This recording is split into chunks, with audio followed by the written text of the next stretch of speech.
아파트를 분양받았는데 막상 들어가 살지 못한다면 어떨까요? 지금 강원도에서 벌어지고 있는 현실이 딱 그렇습니다. 분양권을 어렵게 따내고 몇 년을 기다려 드디어 입주 시점이 다가왔는데 10명 중 6명은 집 열쇠조차 받아들지 못하고 있다는 거예요. 이달 강원 아파트 입주 전망 지수가 70으로 뚝 떨어졌습니다. 지난달엔 82 넘었는데 단 한 달 만에 11.8포인트나 빠졌습니다. 전국 평균인 75.7보다도 낮은 수준이에요. 이 수치가 100을 넘으면 앞으로 입주 잘 될 것 같아라는 기대감이 더 크다는 뜻이고 100 미치면 글쎄 힘들 것 같은데라는 불안감이 커졌다는 의미인데요. 강원은 이제 확실히 경고 신호가 켜진 겁니다. 그런데 이건 단순히 전망만의 이야기가 아닙니다. 이미 실제 입주율이 크게 떨어졌습니다. 7월 강원 신규 아파트 입주율이 40%에 그쳤어요. 전국에서 가장 낮은 수치입니다. 쉽게 말해 분양받은 사람 10명 중 4명만 실제로 들어갔다는 겁니다. 나머지 6명은 집이 있어도 들어가지 못한 채 발만 동동 구르고 있다는 거죠. 왜 이런 일이 벌어졌을까요? 현장의 목소리를 들어보면 답이 나옵니다. 잔금을 치를 돈이 없어요. 은행에서 빌려주질 않으니까요. 실제로 전국 기준으로 미입주 원인 중 가장 큰 비중을 차지한 게 잔금 대출 미확보였습니다. 전체의 38.5%. 지난달보다 무려 11% 이상 늘어난 수치예요. 원래는 자기 집 팔아서 잔금을 맞추려던 사람들도 있었겠죠. 하지만 집값이 안 오르니 팔리질 않습니다. 기존 주택 매각 지연이 32.7%로 두 번째 원인이에요. 세입자를 들여 전세금으로 잔금을 치르려던 사람들도 있었을 겁니다. 하지만 전세 시장마저 위축되면서 세입자 미확보도 17%를 차지했어요. 결국 대출 막히고 집도 안 팔리고 세입자도 못 구하고 삼중고가 겹치니 입주를 못하는 겁니다. 이 상황을 현장에서는 이렇게 표현합니다. 집은 있는데 들어가지 못하는 신세, 빈집의 주인이 된 것 같아요. 실제로 강원도 원주나 춘천의 일부 신규 단지에는 불 꺼진 집들이 줄지어 서 있습니다. 저녁 시간이면 몇몇 동만 불빛이 반짝이고 나머지는 깜깜한 채로 남아있어 마치 반쪽짜리 아파트 단지처럼 보입니다. 지역 주민들은 여기가 진짜 신축단지 맞냐며 혀를 차곤 합니다. 그럼 분양시장은 어떨까요? 더 암울합니다. 강원도의 8월 분양 전망 지수는 66.7. 지난달보다 무려 24포인트 넘게 빠졌습니다. 전국 17개 시도 중에서도 네 번째로 낮은 수준이에요. 전국 평균도 상황은 비슷합니다. 75.1로 6월보다 21.9포인트 떨어졌습니다. 건설사들이 새로운 분양을 내놓을 엄두조차 못 내는 분위기죠. 이런 상황에서 분양을 누가 받겠어? 라는 말이 공공연하게 오가는 겁니다. 이 모든 흐름의 배경엔 바로 627 대출 규제가 있습니다. 정부가 내놓은 이 규제는 고강도였죠. 6억 원 이상 대출을 받을 수 없도록 제한하면서 실수요자부터 투자자까지 모두 직격탄을 맞았습니다. 원래는 투기 과열을 막고 집값을 안정시키겠다는 의도였지만 정작 시장에선 살 사람도 못 산다는 불만이 터져 나옵니다. 강원처럼 상대적으로 수도권보다 가격이 낮은 지역도 이 여파에서 자유롭지 않은 거죠. 예전 같으면 강원은 서울에서 밀려난 수요자들이 몰려와 집을 샀습니다. 춘천은 IT 기업과 공공기관 유입으로, 원주는 혁신도시와 기업도시로 주목을 받았고요. 그런데 지금은 분위기가 완전히 달라졌습니다. 수도권 규제가 강해지니 외부 수요가 끊기고 지역 내 수요자들도 대출 막혀서 움직이지 못합니다. 마치 물길을 인위적으로 막아버리니 강이 말라가는 꼴이 된 겁니다.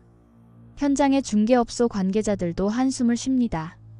예전엔 입주 시작되면 전세든 매매든 거래가 좀 있었는데 지금은 매물만 쌓이고 전화 한 통 안 와요. 잔금 못 치른 집주인들은 반값이라도 팔고 싶다는데 그마저도 사겠다는 사람이 없어요.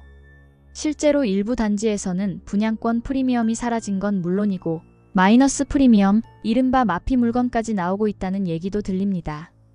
주택산업연구원은 이런 상황이 장기화될 수 있다고 우려합니다.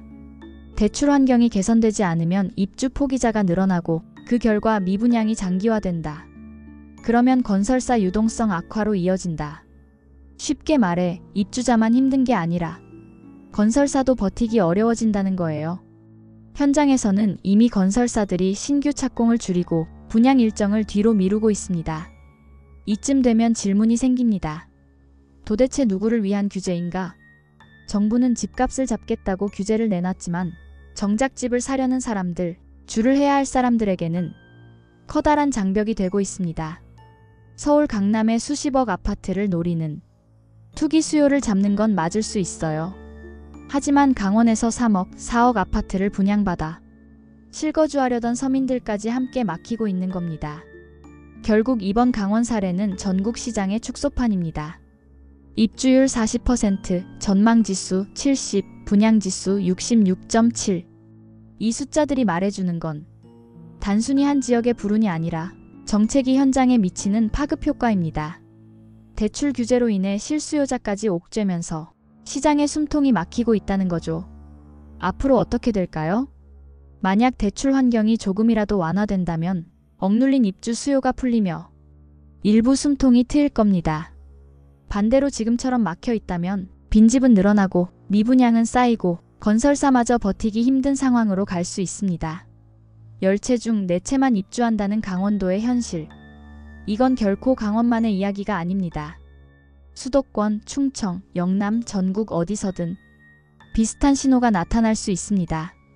그래서 지금 필요한 건 단순한 규제의 칼날이 아니라 실수요자를 위한 금융 보완책, 입주 안정성을 높이는 대책일 겁니다. 시청자 여러분은 지금의 상황을 어떻게 보고 계신가요? 두 번째 이야기입니다. 여러분, 요즘 전세방 구하기 쉽지 않죠? 부동산 중개업소만 가봐도 금방 느껴집니다. 전세요? 이제 그런 거 거의 없어요. 월세로 알아보셔야 합니다.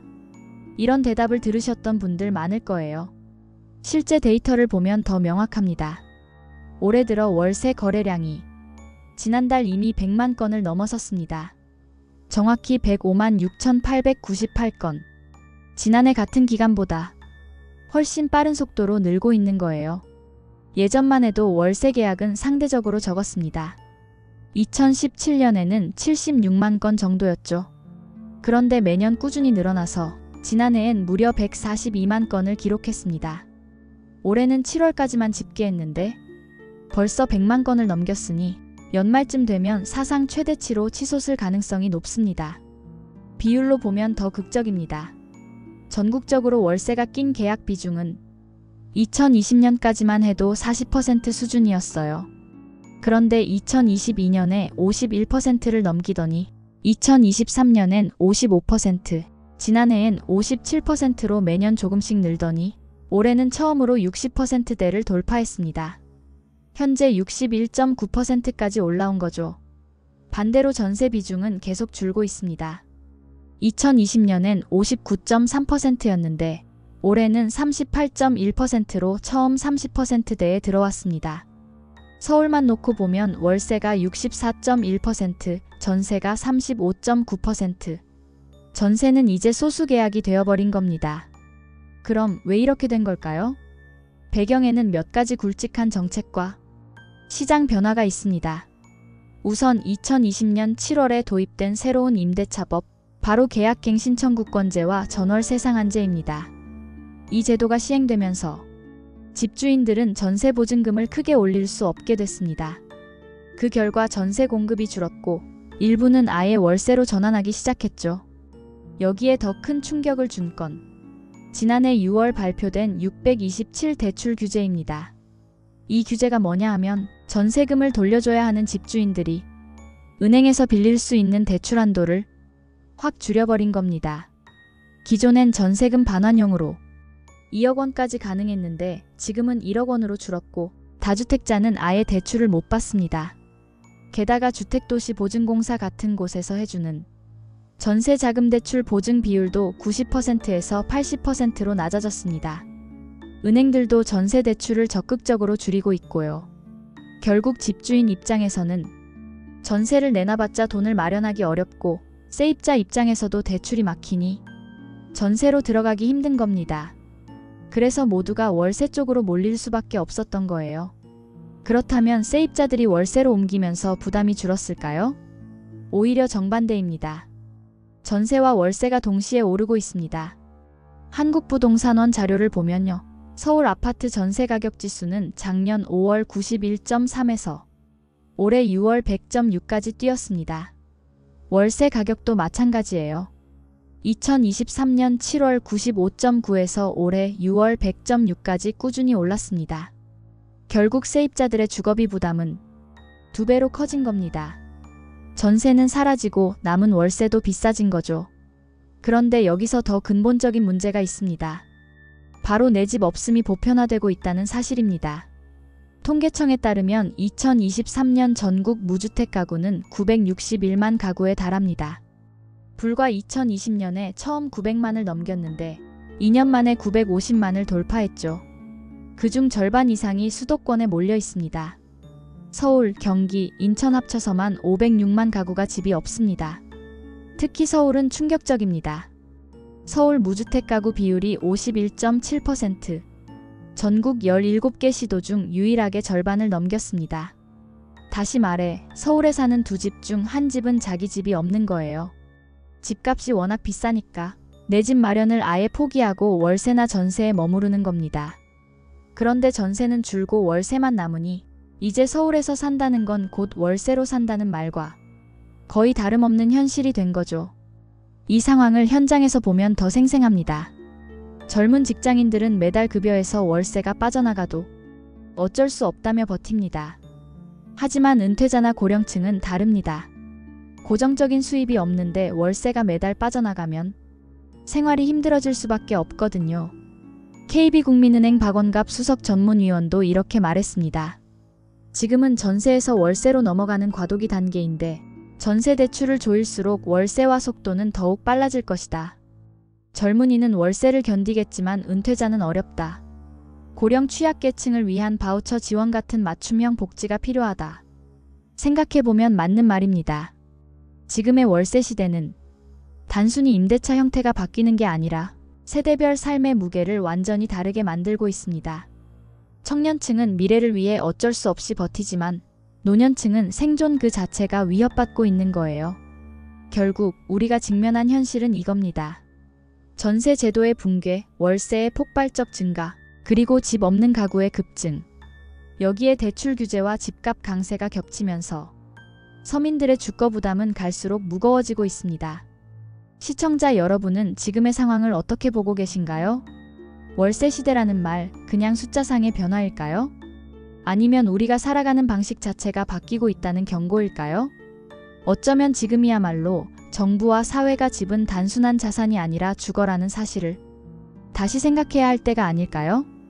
오늘의 이야기가 도움이 되셨다면 좋아요와 구독, 알림 설정 부탁드립니다. 감사합니다.